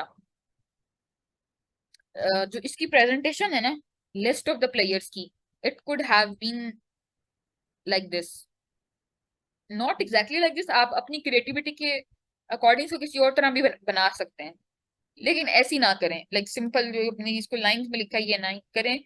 बट आई रियली एडमायर कि आपने ये सब चीजें याद करी, बिकॉज इसके नेम याद करना ये याद ही नहीं रहते पहली बात तो है स्टूडेंट्स को। और मुझे ऐसा एट द एंड जाके मुझे ऐसा थोड़ा सा लगा, I don't know if I could have been wrong as well, कि आपने यहाँ पे थोड़ा जल्दी जल्दी में मतलब जान छुड़वाई है एट द एंड जाके यहाँ पर, ऐसा है या मुझे ऐसा फील आई है? जी हेलो। मैम, ऐसा ही है। एक्चुअली मैं खुद बहुत एग्जॉस्टेड था इस दौरान। मेरा ऐसे का भी सेशन चल रहा था, तो वो बस चीजें शफल हो गई थी। तो आई डोंट नो कि कैसे ये हो गया, पहला लेकिन क्वेश्चन फिर भी ऐसे बेहतर ही था था। टू बी ऑनेस्ट आपका। उसमें पहले क्वेश्चन में सिर्फ ये मिस्टेक थी कि आपने फाराबी का पार्ट 2 को सही एड्रेस नहीं किया। आपने अपनी तरफ से एड्रेस करने की कोशिश की है, बट एज यू सेड कि आपने समझा कि ओके वो उसका जो पार्ट है वो 20 to 30% ऐसा नहीं था। Otherwise your first question was relatively good as compare to your second question. Second question में आके आपने यहाँ पे ना, मुझे ऐसा लगा बस जल्दी जल्दी पेपर कर दिया है। ठीक है। उसके बाद आपने ना तो एनालिसिस किया यहाँ पर, ना मॉडर्न रेलिवेंस की कोई बात की, ना आपने उसकी थ्योरी पे कोई क्रिटिक की है कि ऑब्वियसली वो जो बता रहा है अपनी greatest number of greatest happiness, is it actually possible, या ये सिर्फ फिलोसफी है जिसकी रियल वर्ल्ड में कोई एग्जिस्टेंस नहीं है। तो वहां जाकर आपने थोड़ा जल्दी जल्दी में काम किया। Otherwise if I would say तो एक अच्छी कोशिश आपने करी है, इसलिए मैंने आपको लिखा हुआ है कि क्लास में मेरे से डिस्कस करें, ठीक है। अच्छा, उसके बाद हमारे पास ये है जमशेद का पेपर। आप लेट आए हैं शायद जमशेद, आप ये देखिएगा जरा। What's the point of writing like this? Jeremy Bentham 1748 gave the theory of utilitarianism, pain player theory. देखें, लाइक ये तो एग्जामिनर ने आपको बता दिया, आपने सिर्फ उसको डेट बताकर उस पर कोई लाइक आप क्या बताना चाह रहे हैं यहाँ पे? अपना माइक ओपन करके मुझे ये वाली बात पहले जस्टिफाई करें ना। जी मैम, अस्सलाम वालेकुम। Yes I am listening. Ma'am ये मैंने इसलिए दिया कि एक शॉर्ट इंट्रो दिया है, मतलब फिलोसोफर लाइक का। आई am really impressed by this 2 lines 2.5 lines short intro. ये किस तरह का इंट्रो है ना? मुझे मुझे जस्टिफाई तो करें आप थोड़ा।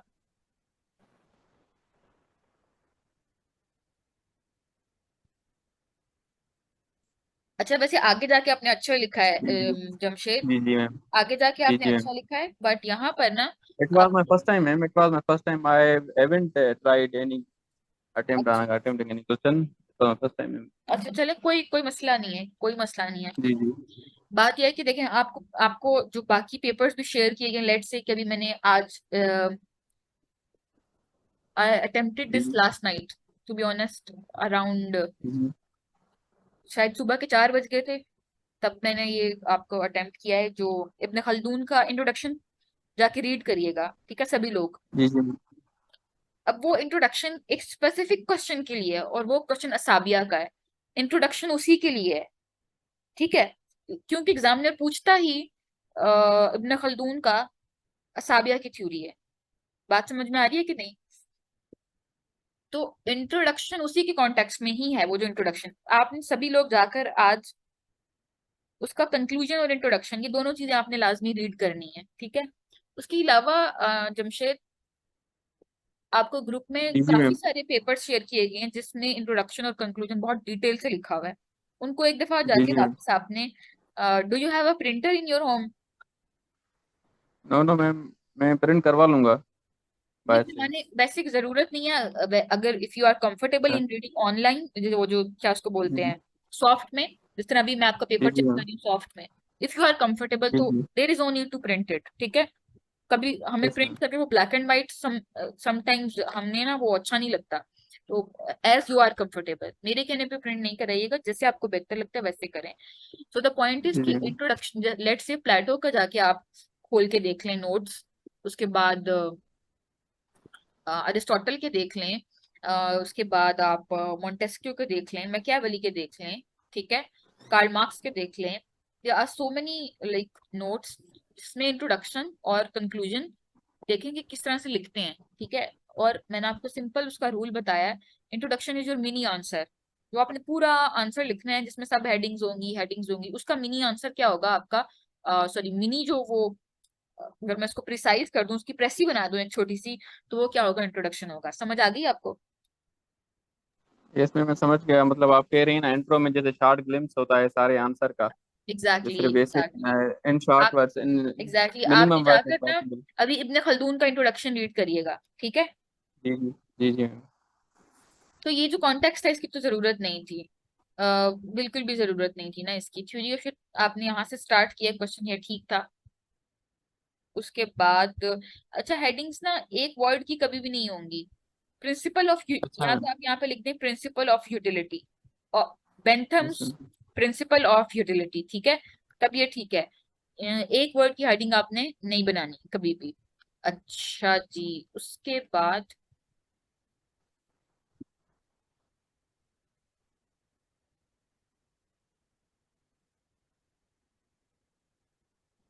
आपने ये देखें, मैंने आपको इसलिए कहा है कि डिस्कस करें मेरे साथ, आपने कंक्लूजन लिखा ही नहीं है, ठीक है। जी जी कंक्लूजन मैम भी बिल्कुल। देखिए, आप कह रही हूँ बार बार, आप आज अभी क्लास एंड होगी तो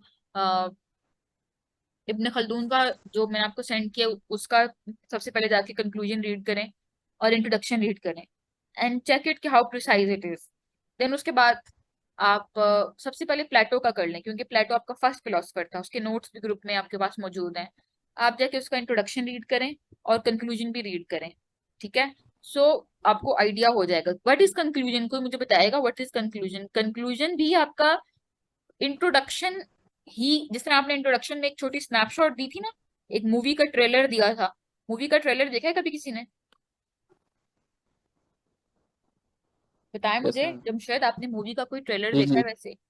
जी जी मैम बिल्कुल। मैं तो समझ गया उसमें क्या मैडम, होता है, कंक्लूजन में कंक्लूजन वैसे ही भी, करते हैं ना, जैसे हाँ, एक प्रिसाइज इंट्रो इंट्रो होता है, वैसे ही उसको आंसर को वैसा मैं ही मतलब जो कंक्लूजन है होता है। रेप अप करते हैं। लेकिन याद रखिएगा, कंक्लूजन हमेशा एक पॉजिटिव नोट पे एंड हो रहा है एट द एंड, ठीक है।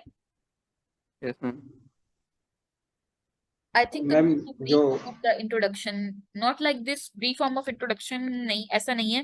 कंक्लूजन में देखिए, जब आप कंक्लूड कर रहे होते हैं, सो एट द एंड आप जाके उसको बताते हैं कि ओके लेट से आपने प्लेटो की आइडियल स्टेट जो है उसके आपको कुछ करेक्टरिस्टिक बता दिए, फिर आपने बताया कि वो जो डिफरेंस उसमें किस तरह से है जी फाराबी की आइडियल स्टेट का। कंक्लूड आप इसको किस तरह से करेंगे?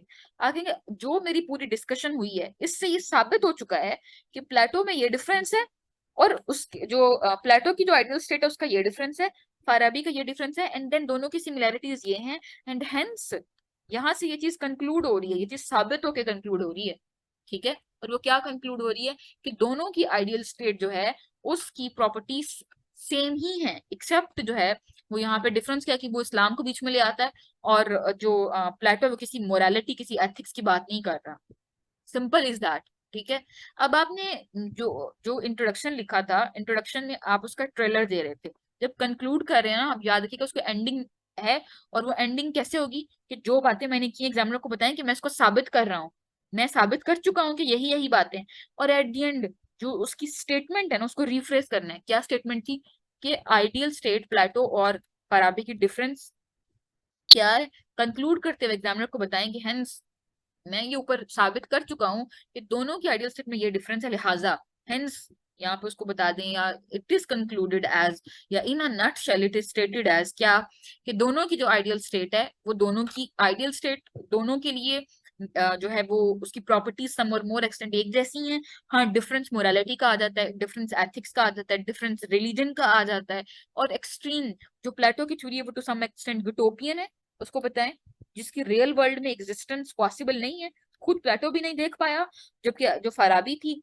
उसकी जो एग्जिस्टेंस है वो हमें देखने को मिलती है, 70 to 80% हमें उसकी एग्जिस्टेंस देखने को मिली, ठीक है। जब आप इस और आप उसको बताएंगे कि जो राहबर का कॉन्सेप्ट है वो भी उसी तरह से अप्लाई होता है आज कंटेम्प्रेरी वर्ल्ड में भी, हेंस मैं ये सारी बातें प्रूव कर चुका हूँ। बात समझ में आ गई कि कंक्लूड किस तरह से करते हैं। जो आपकी स्टेटमेंट होती है ना क्वेश्चन की, आप एग्जामिनर को कहते हैं कि मैं आपकी स्टेटमेंट को साबित करके आपको दे चुका हूँ यहाँ पर, ये इसका मकसद होता है। व्हाट्स योर लाइक नेम, ये किस तरह का नेम है, the creators, I don't get your obviously name. अच्छा, उसके बाद ना तो आपने इसको कंक्लूड किया ना आपने यहाँ पर इसका एनालिसिस किया, दैट इज समथिंग जो कि आपको इस पे काम करना चाहिए, ठीक है। तो इट सीम्स लाइक कि आपको अपनी प्रेजेंटेशन पे काम करने की जरूरत है थोड़ी मजीद। इसके अलावा आई फील कि आपकी जो अपने क्वेश्चन है वो थोड़ा जल्दी जल्दी में अटेम्प्ट किए, स्टेटमेंट को सही लाइक अंडरस्टैंड नहीं किया ना। एट द एंड देखिए आपने एट द एंड कोई चार्ट नहीं बनाया हुआ इसमें, ना ही आपने उसको कंक्लूड किया, ना ही उसका इंट्रोडक्शन लिखा है। तो इट्स ओके, आप फर्स्ट टाइम उसको कर रहे हैं, कोई इसमें मसले और परेशानी की बात नहीं है। Try to improve yourself, next time आप जो भी करें उसको इम्प्रूव करने की कोशिश करें। Now obviously the floor is open for you, if you are having any question you can ask. Ma'am yes I am listening. Ma'am वो मॉडर्न रिलेवेंस की तो हम तब तक नहीं लिख सकते ना जब तक क्वेश्चन आस्क ना करे। आपकी मुझे बात समझ में नहीं पड़ी, व्हाट डिड यू से, लाइक आवाज क्लियर नहीं आ रही। मैडम मॉडर्न रिलेवेंस तो हम तब लिखेंगे ना जब क्वेश्चन आस्क करेगा किसी फिलोसोफर की।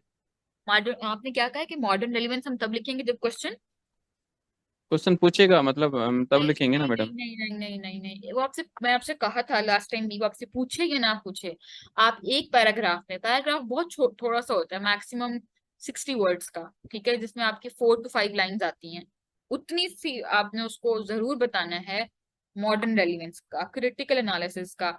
आपका जो मेन क्वेश्चन है वो आपका 90% उसी का पार्ट है, 10% only part goes to obviously your modern relevance and critical analysis, no matter examiner ask or examiner don't ask, ठीक है।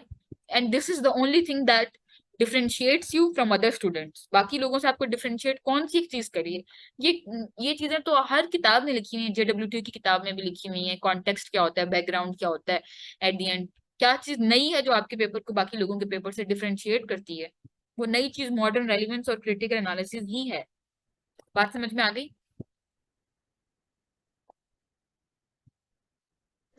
अच्छा, अब मैम मैंने यस आस्क प्लीज। जी मैम मैंने पूछना था कि एक तो ये जो हम लोग जो इधर एक शीट्स यूज कर रहे होते हैं नॉर्मल जो है, इसके ऊपर तो जो हमारे 8-9 सफ़े होते हैं, लेकिन जो एग्जैक्टली वो होता है अपना ये एग्जाम की जो शीट होती है उसकी तो लेंथ ही काफी बड़ी होती है, तो उसको हम अपनी क्वेश्चन की लेंथ किस तरह मेंटेन रख सकते हैं उसमें?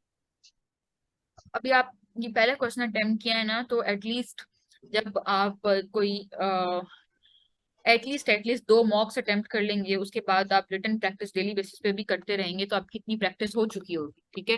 So you can not expect कि एक ऐसा बेबी जो कि अभी क्रॉलिंग कर रहा हो वो पहले दिन ही रनिंग करना स्टार्ट हो जाएगा. That is not humanly not possible. Right. और दूसरी चीज मैम मुझे ये काइंडली बता दें प्लीज कि ये जो क्रिटिकल एनालिसिस होता है ये अगर जिस तरह हम आपने ये पॉइंट्स बना के बुलेट्स फॉर्म में आपने किए होते हैं पेपर में और हमने भी प्रॉब्ली ऐसे ही किया है, तो इसमें कोई इशू तो नहीं है कि उसको आइदर हम उसे किसी पैराग्राफ में करें या इसी जो बुलेट्स फॉर्म में, कोई इशू तो नहीं है इन दोनों में? पर्टिकुलरली फॉर एनालिसिस आप उसको बुलेट फॉर्म में भी कर सकते हैं, लेकिन मैं किसी और लेट से इंट्रोडक्शन को नहीं कर सकते. It doesn't look mature. Otherwise कर भी सकते हैं, ऐसा कोई इशू नहीं है, लेकिन it doesn't look mature eight the and. ठीक है, क्रिटिकल एनालिसिस को आप कर सकते हैं, उसमें कोई हर्ज नहीं है. Obviously you can. Right. Right. Thank you. और बाकी किसी और स्टूडेंट का कोई क्वेश्चन, अदरवाइज हम आज की मीटिंग को एंड करें. एंड आई होप ये जो फीडबैक है that obviously would be fruitful for all of you and it has been more than an hour. Ma'am yes please. Ma'am critical analysis जो हमने करनी होती है वो हम अपने हिसाब से कर सकते हैं, मतलब किसी फिलोसोफर के ऊपर, या वो फॉलो करनी होती है? अपने हिसाब से का आपका क्या मतलब है? क्या आप मुझे किसी का एनालिसिस करके दिखा मतलब बता सकते हैं? मतलब हम जैसे प्लाटो, नाउ. मैडम जैसे हम प्लाटो को पढ़ते हैं तो कम्युनिज्म, और जैसे उसने क्या बात की थी कम्युनिज्म की और मटेरियल वेल्थ की, जो तो क्या उसने कहा था कि वो नहीं रख सकते, तो मतलब ये कोई पॉसिबल नहीं है ना इस मॉडर्न वर्ल्ड में, तो हम ऐसे लिख सकते हैं उसके ऊपर? अच्छा, बाकी तमाम लोग मेरी बात गौर से सुन लें. जो एनालिसिस आप कर रहे हैं ना, वो आपका अपना एनालिसिस नहीं है. You are not like a philosopher और अ स्कॉलर. जिस आप एनालिसिस करते हैं तो आप कहते हैं कि लेट्स से ये प्लाटो की कम्युनिज्म ऑफ फैमिली और कम्युनिज्म ऑफ वेल्थ, या जो उसने आइडियल स्टेट की प्रॉपर्टीज बताई थी, याद रखिएगा, आई रिपीट, और गौर से लाइक बी अटेंटिव हियर, उसकी आइडियल स्टेट 70 to 80% एग्जिस्ट करती है, लेकिन 100% एग्जिस्ट नहीं कर रही. बात सिर्फ इतनी है. लाइक अब बहुत सारे स्टूडेंट हैं वो कहते हैं कि हमें प्लेटो हमें डाइजेस्ट ही नहीं हो रहा, हमें तो समझ ही नहीं आ रहा प्लेटो क्या है. लेकिन मैंने उसको इतना सिंपल करके बताया, एट द एंड अगर प्लेटो कम्युनिज्म ऑफ फैमिली और वेल्थ देता है तो बिहाइंड दैट उसका कॉन्टेक्स्ट क्या था. वो चाहता था कि जो रूलर हो वो नेपोटिज्म का शिकार ना हो जाए, वो फेवरेटिज्म का शिकार ना हो जाए. वो सक्सेसर वाला कॉन्सेप्ट ना ले आए कि मैं तो 60 years की एज में, लेट से अगर आप प्लेटो हैं, आप 60 years की एज में अपनी 60 साल की जिंदगी आपने लगा दी फिलोसफर किंग बनने में.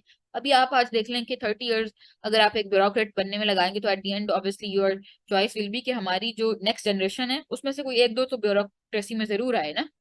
ठीक है, because obviously you want to continue obviously the legacy of your bureaucracy. एक फिलोसोफर किंग जो कि 60 years की एज में फिलोसोफर किंग बन रहा है, what do you expect from him? कि क्या वो नहीं चाहेगा कि उसकी नेक्स्ट जनरेशन भी फिलोसोफर किंग ही बने? Because obviously he spent his whole life in the struggle, in the constant struggle. Plato ने ये सोचकर उस पे ये कंडीशन रख दी कि वो अपना सक्सेसर एक तो जो है ना उसको नॉमिनेट नहीं कर सकता. द वे कैलिफ्स अपने सक्सेसर को, हमने कैलिफ्स में से मल्टीपल मुस्लिम फिलोसफर्स को देखा जो कि अपने सक्सेसर्स को नॉमिनेट करते थे at the end, right? But Plato said कि मुस्लिम प्लेटो सेड कि जो फिलोसफर किंग होगा वो अपना सक्सेसर नॉमिनेट नहीं करेगा, पहली बात. दूसरी बात, वो प्रॉपर्टी रखेगा, क्यों नहीं रखेगा? लाइक उसने कहा ना कि वो प्रॉपर्टी नहीं रख सकता. अगर उसके कॉन्टेक्स्ट में जाएं, उस पर सोचें. एक्चुअली हम सोचते नहीं है, ये एक बहुत बड़ा मसला है हमारे साथ. हम बस जो किताब में देखा हो कि दैट्स इट, उसके बाद उसको रट लिया या बस ठीक है, उसने ये कहा, हमें इस पर कोई जरूरत नहीं है सोचने की. वो क्यों नहीं रख अपनी फैमिली और प्रॉपर्टी क्यों नहीं रख सकता? देखिए, आज आपके जो लीडर्स हैं, सबसे बड़ा इशू क्या है उनका? उनकी मल्टीपल एसेट्स हैं मल्टीपल कंट्रीज में.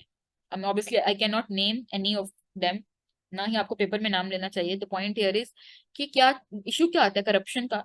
प्लेटो का माइंड यही था कि अगर जो लीडर, आपका रियासत का लीडर करप्शन करना शुरू हो जाएगा तो फिर अवाम का क्या होगा? मतलब आपकी ऑब्वियसली स्टेट का क्या होगा? And for Plato state is an end, state mean नहीं है. ये भी हमने देखा था, स्टेट एंड है. अरिस्टोटल के लिए स्टेट एक मीन है, उसके लिए इंडिविजुअल इंपॉर्टेंट है. I hope it answers your question. मैं आपसे यहाँ पर यही अर्ज कर रही हूँ कि जो क्रिटिकल एनालिसिस होता है वो आपका या मेरा नहीं है, वो मल्टीपल स्कॉलर्स का होता है जिसपे एक मुत्तफिक राय होती है मुख्तलिफ स्कॉलर्स. इवन कि यू कैन नेम, अगर आप अपने को स्टडी करते हैं तो आप देख सकते हैं कि let say you can like write like this कि अरिस्टोटल्स क्रिटिक ऑन प्लेटो, ठीक है, Karl Popper's critique on the Plato. आप उस स्कॉलर का नाम भी लिख सकते हैं कि ये मेरी क्रिटिक नहीं है, ये मैं नहीं कह रहा हूँ, ये एक और फिलोसोफर ने आके उस पर क्रिटिक की है। I hope your question is answered. Ma'am मैंने एक चीज पूछनी थी। हाँ, जल्दी थोड़ा पूछ लें। जी मैंने ये पूछना था कि आपने जो अपना पॉलिटिकल कल्चर वाला जो पढ़ा रही थी, उसमें आपने बताया था जो पाकिस्तानी पॉलिटिकल कल्चर है, कुछ 3-4 पॉइंट्स प्रॉब्ली बताए थे आपने, जिनमें एक एक चीज जो थी कि rift among the civil military relations जो है, एक पॉइंट ये भी था। तो मैम जो चूंकि हमें अभी तक जो भी सीनियर्स या जो भी बताते हैं वो यही कहते हैं कि एंटी स्टेट बातें नहीं लिखनी, और unfortunately there isn't any positive aspect of political culture of Pakistan कि हम उसको जो है ना कहीं पे उसकी कोटेशन दे सके। लेकिन अगर हम पेपर वो कर रहे हैं और इस दौरान हमारे पास ऑप्शन ही सिर्फ ऐसा ही है, एक सरकम जो है ना वो इस तरह का बन गया हुआ है कि हमें अब यही एक हमारे पास ऑप्शन है, तो उस सेंस में हम क्या करेंगे वहां पे, उसको कैसे इसको मतलब रिलेट या करेंगे तो टॉपिक के आपने साथ। जो जो भी टीचर था उनकी बात सही से नहीं सुनी, या फिर उसकी उनकी बात को सही से परसीव नहीं किया। There could be two possibilities, one thing. अच्छा, अब बात यह है कि यू सेड कि हम स्टेट पे क्रिटिक नहीं कर सकते। आपको किसने कहा है कि आप स्टेट पे क्रिटिक नहीं कर सकते? आप किताबें मुझे आई डोंट नो आप कितनी बुक्स पढ़ते हैं। देखें, आप जितनी भी अपनी सीएसएस की रिकमेंडेड किताबें पढ़ लें उस पर स्टेट पे क्रिटिक की हुई है, ठीक है। Like name it any book, आपकी पाकिस्तान स्टडीज की है, हिस्ट्री की है, ठीक है, इवन के हामिद खान की किताब देख लें जो कि एक फेमस बुक है पाकिस्तान की हिस्ट्री को लेके। लेकिन उस क्रिटिक में किसी इंस्टीट्यूशन का नाम नहीं लेना होता। लेट से आप कहते हैं कि अच्छा जी, मुशर्रफ ने जो था वो उसकी पॉलिसी ये थी, और उसकी पॉलिसी की वजह से जो है वो एट द एंड हमारी फॉरेन पॉलिसी बहुत कॉम्प्रोमाइज हुई उस टाइम पे, तो आपने मुशर्रफ का एज सच नाम नहीं ले सकते। You can say like this the institution of the military, या आप ये कह सकते हैं कि institution of the judiciary, like they have the rift. लेकिन आप किसी इंस्टीट्यूशन के लीडर का या फिर इवन के अपने भी लीडर्स का नाम नहीं लेंगे। लेट से आप कहेंगे कि जियाज, जिस तरह आप late say you can say कि जियाज इस्लामाइजेशन पॉलिसी जो थी वो उन्होंने आपके मुल्क का बेड़ा गर्क कर दिया, लेट से, या वो एक्सट्रीमिज्म को उन्होंने क्या किया, बिगेट किया एट द एंड, ठीक है। यू कैन नॉट से like this.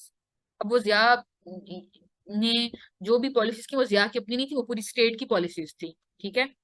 So you can make a critic, लेकिन उसमें आप किसी लीडर का, अपने पीएम का, प्रेसिडेंट का, लेट्स से आप कहते हैं कि जनरल बाजवा जो है उनकी ये पॉलिसी थी और ये पॉलिसी पे मैं क्रिटिक कर रहा हूँ, you can not name like this. हाँ, लेकिन अगर आप एक पूरे इंस्टीट्यूशन पे क्रिटिक करते हैं that is okay and you can critic of मैं इट। यही तो बात है मैम, यही तो मतलब मुझे अभी तक समझा है कि मतलब we have kept abstain from this के यार, हम लोग जो है ना मतलब इसके ऊपर, फौज के ऊपर गलत भी है जो मर्जी है, ये बस इसके करीब भी नहीं जाना, मतलब नहीं, ऐसा फौज हो गई या इस तरह नो नो इंस्टीट्यूशन। नो, बिल्कुल भी नहीं है। आप बिल्कुल क्रिटिक कर सकते हैं, और अब जिस तरह की अभी आपके क्वेश्चन आते हैं उसमें तो क्रिटिक करना बनता है। आई डोंट नो कि who told you you can not make any critic. उसमें ये ना कि उसको जस्टिफाई इस अंदाज से किया गया स्टेटमेंट को कि आप तो ऑलरेडी ब्यूरोक्रेसी, आप उस सिस्टम का हिस्सा बनने जा रहे हैं जिस सिस्टम को आप बैठे क्रिटिसाइज करी जा रहे हैं, तो उन्होंने कहा कि मैं आपको जनाब आप। वही बात बता रही हूँ कि आप किसी लीडर का नाम नहीं ले सकते। यू कैन नॉट नेम कि मुशर्रफ की ये पॉलिसी थी और जिसपे मैं क्रिटिक कर रहा हूँ, और you can not name like this कि ओके जी अभी आपके पास जनरल बाजवा की ये पॉलिसी है जिसे मैं क्रिटिक कर रहा हूँ। यू कैन नेम कि मिलिट्री के इंस्टीट्यूशंस में और आपके पास लेट से जो आपकी सिविल ब्यूरोक्रेसी के जो इन दोनों के रिलेशन में there is a rift, that's it. अच्छा, what is the question of yours? Right. जो भी आपका नेम है, you can open your mic.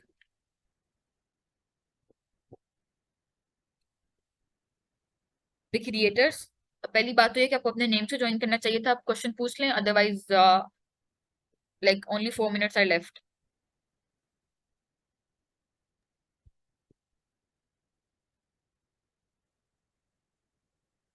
I am unable to hear you.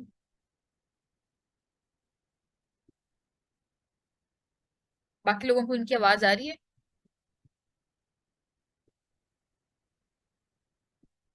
हम में से किसी को भी आपकी आवाज नहीं आ रही।